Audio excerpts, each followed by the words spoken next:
Minalas ang first game ni Dennis Schroeder. Ambak malala ang Warriors. Anong nangyari kay Stephen Curry? At LeBron James may bagong naitalang NBA history na naman. At humamon naman kay Jordan Clarkson. Muntik nang abutin ng right hook. Kalaban kasi ng Golden State Warriors at Memphis Grizzlies ay tinambaan nga ng Memphis ng 51 points itong Warriors. Score na 144-93. Grabing 0 out of 7 kasi sa field ang ginawa ni Stephen Curry. Wala nga siyang punto sa field. At ang stats niya buong laro ay 2 points mula sa free throw line, 5 assists at 2 rebounds sa 24 minutes playing time. Maalat din ang debut game ni Dennis Schroeder para sa Warriors. Siya ang naging starting point guard ng Warriors na nagtala lamang ng 5 points, 5 assists at 5 rebounds, shooting 2 out of 12 from the field. First quarter pa lang ay talagang struggled na itong Warriors, shooting 2 out of 10 sa 3-point line at may 4 out of 23 lamang sa field. Kaya naman nagtapos ang first quarter na lamang nakaagad ng 22 points sa Memphis, 37-15. Second quarter, patuloy ang struggle ng Golden State. Draymond Green naman parang frustrated na sa nangyayari. Uminit na ang ulo. Nagkaroon pa sila ng komprontasyon ng Memphis rookie na si Zach Edey. Halftime ay umabot na sa 31 points ang lamang ng Grizzlies, 69-38. Third quarter, may bad news naman para sa mga Grizzlies fans. 9 minutes kasi ng third period ay na-injury si Ja Morant. Napasama ang bagsak niya after ng layup attempt at may iniindang back pain si Morant. Balik tuloy siya sa locker room. Mabuti na lang at maganda na ang kalamangan ng Grizzlies sa third quarter. Umabot na kasi sa 50 points ang kalamangan ng Memphis, 109-59. Wala pa din field goal ditong si Stephen Curry at 2 out of 12 naman si Dennis Schroeder. Fourth quarter, sa sobrang laki na nga ng lamang ng Memphis ay hindi na nga pinaglaro ni Steve Kerr ang kanyang starting five. So late tinapos ng Memphis ang laro. The score na 144-93. Ito na ang worst game of the season ng para sa Warriors at hindi din magandang welcome game para kay Dennis Schroeder. Sa laban naman ng Los Angeles Lakers at Sacramento Kings ay may bagong record na naman itong si LeBron James. Yan nga ay nang maungusan niya si Kareem Abdul-Jabbar sa most minutes played sa NBA history. Pero this time mukhang wala na ang sumpa kay LeBron. Matatandaan kasi na sa tuwing may bubureng record itong si LBJ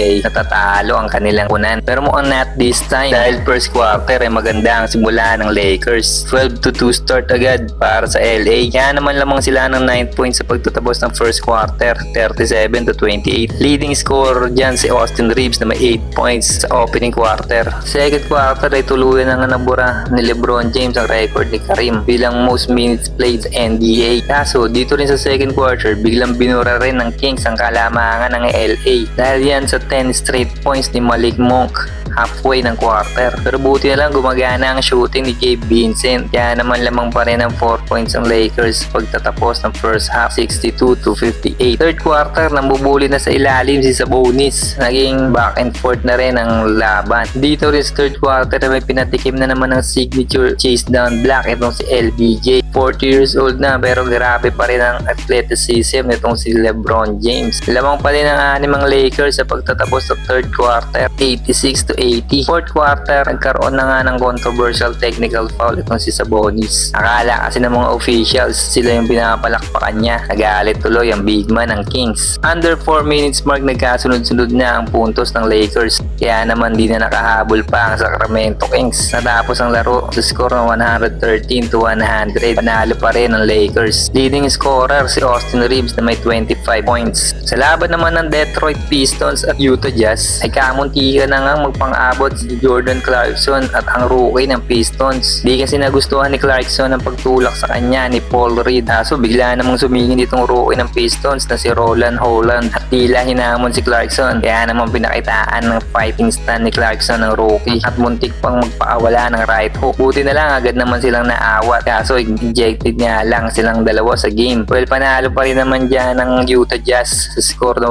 129-119.